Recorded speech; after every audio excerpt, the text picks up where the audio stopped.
She Says So, brought to you by S&S Passage Supermarket and thebesttoys.com.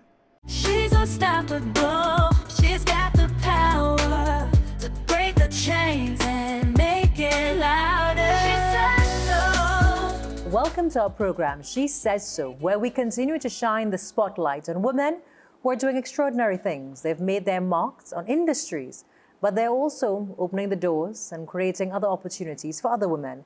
Today, we have the privilege of speaking with Lisa Gani, a powerhouse in the field of corporate communications, marketing, and events management. With over 25 years' experience, Lisa has not only excelled professionally, but she's also dedicated her life outside the corporate world to creating and making meaningful contributions to our society, particularly the Down Syndrome Family Network. As a foundation board member, an honorary board member, she's played a pivotal role in also establishing endless possibilities through mentorship through her firm. She has a commitment to inclusion, she has advocacy, awareness. I think I can go on and on and on with this introduction, but also she's a director of Exceptional Events Limited, a leading events management company here in Trinidad and Tobago. And today she joins us to share her story and her journey, and hoping that her success story will inspire other young women to know you can do it too. I also would mention that she's a mother of two, and she continues to be a dedicated mother to her children, both biological and adopted, I can say. Lisa, how are you? I'm very well. Thank you for that lovely introduction. Now, we start always with the career parts, but I always say a lot of women, when I sit and they look back in their career, they will tell me my greatest accomplishments are my children. Yes. Today, I also mentioned, after reading all of the accolades, that you're a mother, biological too, and you have a span of adopted, I think, or just recognizing in that space, When you look at your children today, what do they say to you? Well, I think, what they say to me is more through their actions than actually verbalizing it. And especially recently, one of my older daughter has started to work with me. And I can see that now she has much more of an appreciation for what I've been doing for 25 years. 25 years building a career, and you started off comfortably in the world of corporate, ventured out into your own, advised governments, looking where you are. A lot of times women talk about that balancing act, that something has to give. I know some women that I've sat with, they've said, I wish I had more time, but my children understand. When you look back 25 years, what do you see? Well, I think that you really look back and see that you had to have that village to raise your children. And, you start with your family, and your extended family also is extremely important. And I was lucky to have that extended family, or else I could never have done the things that I did, Unfortunately, we're not seeing that as prevalent now as it used to be. And of course, single mothers now have a lot more on their hands than they used to. And again, because, you see very young people having kids. And so the grandmas, they're young. Yes. And even those who might be a little older, they're in better health. And they want to still be doing what they want to do. They're not, easily always accessible and always available. And so I think we have to surround ourselves with, people who genuinely care and have the same values that you have, so that, if you have to depend on people to, help you with your kids, they are people who you can trust and who share the same values that you do. It's all about the value system. Now, I also want to go back to the 25 years ago. What drew you to this career? Well, I think you have to do what you love, and that comes from your personality. And so ever since I knew myself, I loved to be around people. I was always a person who was, giving service. I think that's through my father and mother, who were both, a doctor and a nurse. And, you would always see patients coming in and people from from around stopping by to get, cared for. And so, it was a natural progression going into a profession that required that kind of service-oriented, caring, and also communicating, because you won't know what people want unless you communicate with them. you entered and you saw it as a natural extension to your personality. You had a very comfortable position in corporates, and then you decided, I wanted to go on my own. At what juncture did you make that decision? Well, I think it was after, a lot of people kept saying to me, Lisa, you should go on your own. Lisa, you should go on your own. And then I started believing, well, maybe it will be a good, transferal from corporate into my own business. But the thing is that all the people who said, Lisa, go off on your own, when I went off on my own, a lot of them weren't around. Right. So it is a huge decision. You're no longer getting that end of the month paycheck. To depend on, if you don't work or you don't have a client, you don't have a job, you don't have an income. So it's a very serious decision to do that, and you have to be ready to take that risk. And again, fortunately for me, I had the prior experience too that I could have fallen back on if it didn't work out, which I did after. I put my business on hold twice to go back into corporate and take up different positions. And so I always tell people, always keep on learning, because that toolbox is what saves you many times, You talk about continuous learning. Yes. In your crafts and your skill set, how do you classify continuous learning? Do you go to conferences? Do you continue listening in close? Because things have changed a lot. And I always talk about the world now. People are writing speeches with AI. Everyone thinks they can be replaced by ChatGPT. Yeah. Which maybe we will be. Who knows? But how do you keep up with the continuous learning? I think now, as you said, it's much easier to keep up with continuous learning because we have the internet. You can learn at night if you just put on a YouTube video, or you have something playing and you're learning something. Going to conferences, going to all the traditional things is another way of doing that. And all the jobs that I did also taught me different things. And when you go into a job, even into an event if I'm doing an event now, depending on the client, I have to do the research. Yeah. I have to learn about them. It may be in an area that I have some expertise, but I may not be the specialist. But to talk the language of the client, you need to be informed. And therefore, you have to put that responsibility back onto yourself to learn, so that you can sort of have the edge above the other person who's just coming in to deliver, whatever is in the scope of works. Now we're going to take a short break. When we come back, we're going to talk about how this love for not only taking risks and jumping out to the world of corporate, some of the risks an entrepreneur will encounter, but also how did she end up becoming such a key member and raising the profile of a well-known NGO in Trinidad and Tobago? Stay with us. Best for your baby is at thebesttoys.com. From the best strollers, car seats, baby carriers, high chairs, booster seats, rockers, jumpers and bouncers, walkers, baby blankets, feeding accessories, and bathtubs. Visit us in store at first floor Movingtown Port of Spain, Forces flagship MacBean, Eastgate Mall, Trin City, or shop online now. And remember, we have the best for your baby at the best prices. SNS Passage Supermarket comes to St. Mary's Freeport with the wide aisles of variety, quality you can trust, a community hub, and loyalty rewards.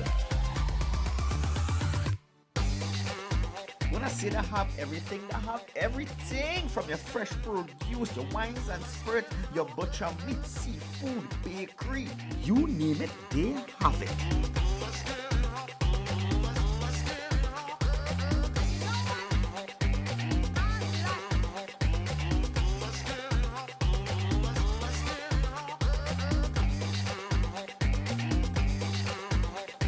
And with these prices, trust me, you're guaranteed to save some money in your pocket. So come on down and shop today at the brand new SNS Passage Supermarket, St. Mary's Freeport. She's unstoppable. She's got the power. Welcome back. We're continuing our conversation. She says so. Lisa Ghani is our guest, and we're continuing our conversations with her. Lisa, I want to go back to that entrepreneurial journey, because as women, you are a mother, and at that time also a single mother. Taking the risk of walking out into your own is a very difficult risk. I know I face it all the time. Everyone is always like, why don't you continue with a consultancy? Why do you want to work for people? Why do you do this? But in the end, the comfort of a 8 to 4, or whether that be 8 to 10, God knows, but there is a certainty and a structure that comes with it. When you are a female going out into the world of work in events management space, which is a very male-dominated space, you also are a mother. You have time to consider with your children. And I always say the burden of motherhood is a lot more on a mother, the burden of children. And it's not burden, I think, just having children, the sheer nature of a family environment, a lot of the tasks fall on a mother. And the financial parts of it, because you have bills to pay. Yeah. So tell me a little bit about some of the learning moments, some of the things. Do you look back and regret anything? No. People always ask, do you regret anything? I think I would never have become the person that I am today without the hard knocks in life. Those things really kind of equip you or build your character or make you do some of the things that maybe you would not have done because you were in a comfort zone. So for instance, I didn't go to university until I was in my 40s. And it's not because I didn't have the intelligence to do it, but during those very formative years of my children, I chose to be with them. And so therefore I was a bank teller. I worked in the bank, and I basically worked my career up until I became the public relations manager of the bank. But it was a sacrifice at that time because I wanted to go to university. I'd grown up in that environment that, you were validated because you had a university degree. And so when I did go back, it was really for myself. I didn't do it for anybody else. I did it because this was something that I'd wanted since I was in my 20s. And so I had the opportunity through the company that I was working for. They gave me a scholarship, and I went to Leeds University, and I did my event management degree, which was a 4-year degree, and I did it in 1 year. I did it in 1 year because they gave me credit for the experience that I had and recommendations. And it was an honors degree, so I went in on the final year, did the degree, and got honors. I got my second-class honors. And, it was, like I said, a self-validation, and those who knew me celebrated with me because they knew what it took to get there. Now, I want to dive a little bit into your NGO work. And I said, kudos to you, Lisa, because the Down Syndrome Family Network, in a previous incarnation of my life, I interviewed you on several occasions, and I knew this organization in its budding stages when it was not a fad that it is now for everyone to wear colored socks and everyone to raise awareness and everyone. You really were pushing this when no one else wanted to push it. How did that start?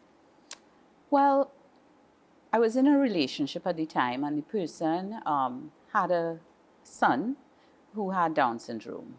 And so, at the time, there wasn't very much out there for families with children with Down syndrome. And we really started together to look at things that could help. Of course, the story is that, he went on to form the network after, looking internationally at what was available. And so that is how it actually came to being. And of course, it just went on from there and became much bigger than both of us. It has now taken on a life of its own, and truly, very, very rewarding. When you look at it now, when you look back at where it started, because I could remember 10 years, I've been in the public space for quite a while, like you, doing those first interviews with you and the founder of the network, and knowing what your vision was. And now when you see events nationally received, you have events at Hyatt Hotel, you have the wife of the Prime Minister attending and endorsing your events. How did you feel in this year in particular? Mr. Rowley has been very, very supportive of the network for several years now. And, if we had to say we had a patron, although she's not an official patron, her interest in the Down syndrome community is very genuine, very caring, and very real. And so, we are very grateful for her, because bringing her position to the network also, helps to push the advocacy and make sure that, people all over the country learn about Down syndrome, and not just Down syndrome, but we try to really talk about it as disability rights. Growing an organization like the Down Syndrome Network has not been, an easy thing, because, of course, we're fighting culture. Yeah. We're trying to change norms. And you spoke about the awareness campaign, Lots of Socks. Lots of Socks really has, it's blown out of the water. Yes. I say now it's a national campaign because of the support that we get. And, awareness now, we have no excuse. Yes. Because we are aware.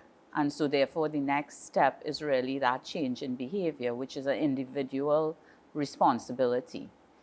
So that's what I'll say to John Public. Now you're aware, you wear your socks, yes, and it's all fun, but really, how has it changed you as a human being in the care you have and the respect you have for others? Fighting for any NGO is it's tough, raising awareness. And you talk about, yes, the fad of it, but, fundamentally raising funds, getting people together. For organizations that it's not, I don't want to use the correct word, but you know how marketing and CSR initiatives are. You've worked in the corporate space. They measure it on, what we can do to get our PR out of it. How can we have our brand ambassadors? How does this align? It may not necessarily be the easiest sell. So how do you continue to push, and what are the barriers that you've faced in changing the stigma of it?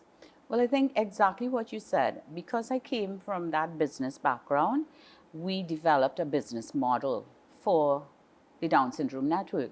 The standards that we apply, we don't think of it as, this is a little charity thing that we're doing. We have to approach it in the same way that we would approach any other business. We have to make sure we have a lawyer, an accountant, that we have consultants that we can go to.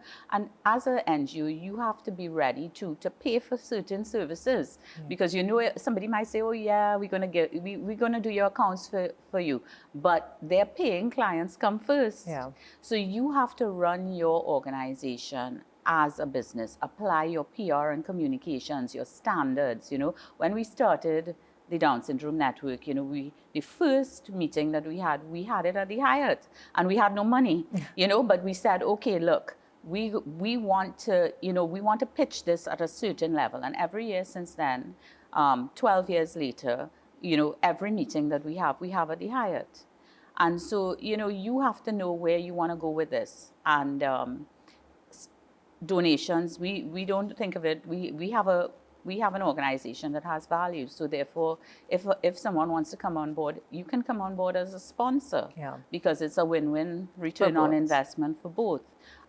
Donations, yes, of course, but donations and grant funding now, that is, you nearly need to have a degree in that to be able to fill out the forms, to be able to access the funds. So there's lots of money out there, but a lot of the smaller NGOs may not be able to meet the criteria for the grant funding because they're not set up. Yeah. So we need to do a lot more work to help others to be able to, I'm going to take a short break. When we come back, we'll also get some tips. Lisa Gani is a veteran in the events management space in a world that is constantly changing. How do you make yourself relevant? Stay with us. Are you looking for a customizable studio space with green and white screen cyclorama and professional production equipment to carry out your next big project? SGP Studios is the perfect fit for you. TNT's largest studio space with an overhead lighting grid and sound treated, perfect for television commercials, music videos, television programs, social media content, and film productions. We also have a wide range of production equipment available for rental. You can choose from a selection of Netflix 6 approved cameras, modern lighting equipment, professional audio gear, 40-foot and 20-foot cranes, gimbals, drones, lenses, action cameras, and more, all at competitive prices. Whether you need a high-end cinema camera for a feature film shoot, specialized lighting equipment for a music video, or audio gear for a podcast, we've got you covered. And with our easy online booking system, you can reserve the gear you need in just a few clicks. Check us out online at sgpstudios.com. SNS Passat Supermarket comes to St. Mary's Freeport with your wide aisles of variety, quality you can trust, a community hub, and loyalty rewards. When I say they have everything from your fresh produce, your wines and spirits, your butcher meat, seafood, bakery, you name it, they have it.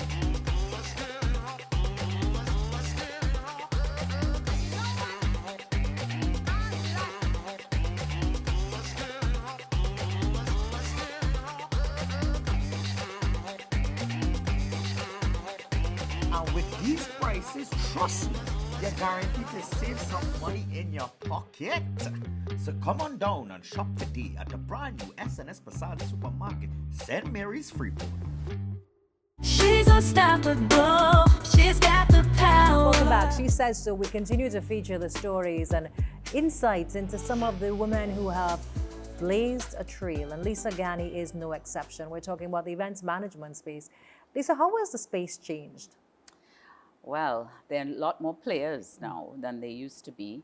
A lot more formalized companies where, in the corporate sector, most of the time events fell into the corporate communications unit or the marketing unit.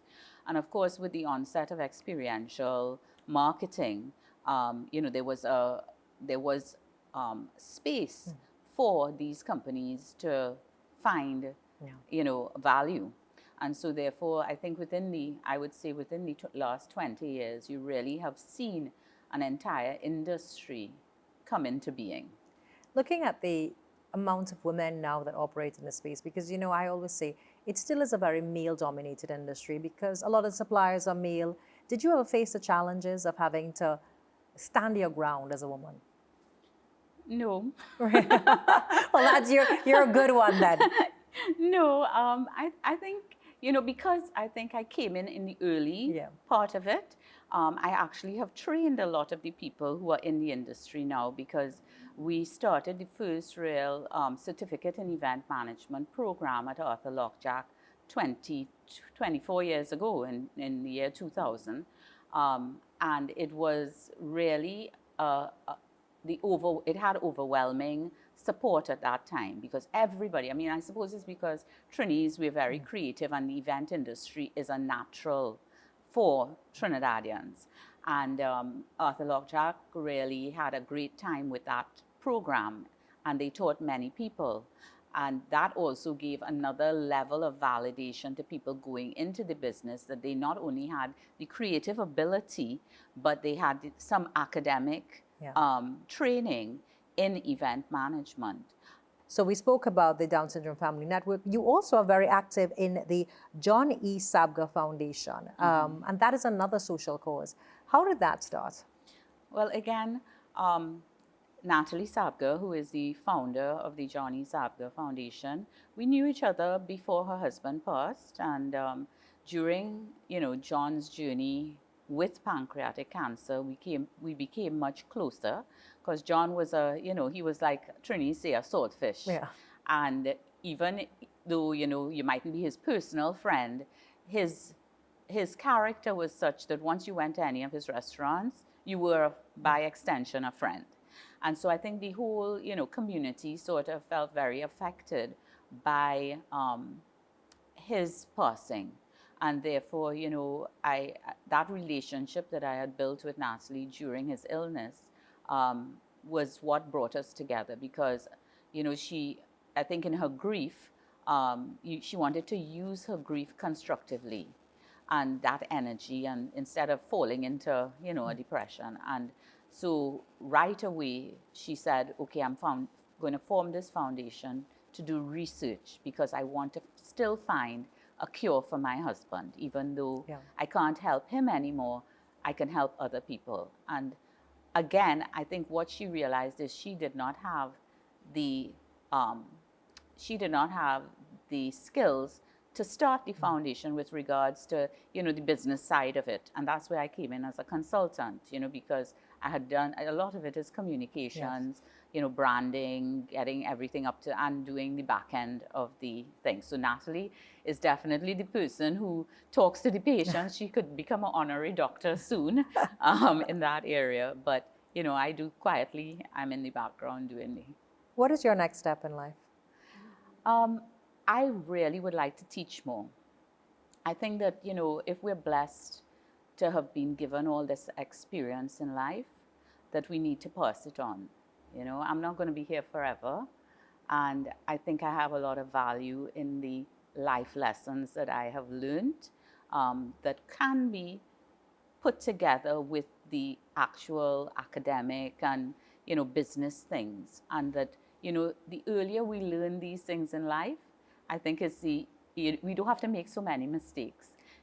Looking back at your 25 years, I talk about professionally, but you exist as, I think sometimes in Trinidad, we don't see the layers and we don't see the many aspects of people's lives. What do you think you are most proud of? I think I'm most proud of serving people. I've always had a job where, okay, if I report to the chief executive officer, or I report to the prime minister, or I report to the commissioner of police. So I'm always the person on the back end. And I've always loved to see other people succeeding as well. So, that service is what makes me happy. When I see my clients, pleased because their event was great, and that I see my team has learned something, that gives me a lot of pleasure. Your closing comments, what do you want? We've spoken about your story. We touched on so many parts of your life. Who's Lisa Ghani? Just an ordinary person, a person. I think what I'd like to say, Hema, is that, Trinidad and Tobago is my home, without getting emotional about it. But I think that now especially, we need people to be more caring and, really be respectful. I think if we just bring that to the table now, that genuine caring for our neighbors, as human beings, and that respect for people, that we can have different opinions, that we can all live in a space together, even though we are different, that we'll have a much more a much more tolerable society. And we really need to bring those values back to the table now. Lisa, thanks so much for sharing your story. I know that we've touched on so many aspects, and I'm excited for us to see the next chapter of what else you will continue to do and accomplish. And who knows, maybe the next interview we'll talk about yet another foundation that you're associated with. I'm Hema Ranki. Soon we've come to the end of today's She Says So. We continue to feature all of the stories of women who are doing phenomenal things in life, those who have shifted and shaped industries, those who are pioneers, those who are considered trailblazers. And I want to invite you to stay with us as we continue to follow the journey of all of the journeys of all of the women that we're featuring on this show. She's taking control.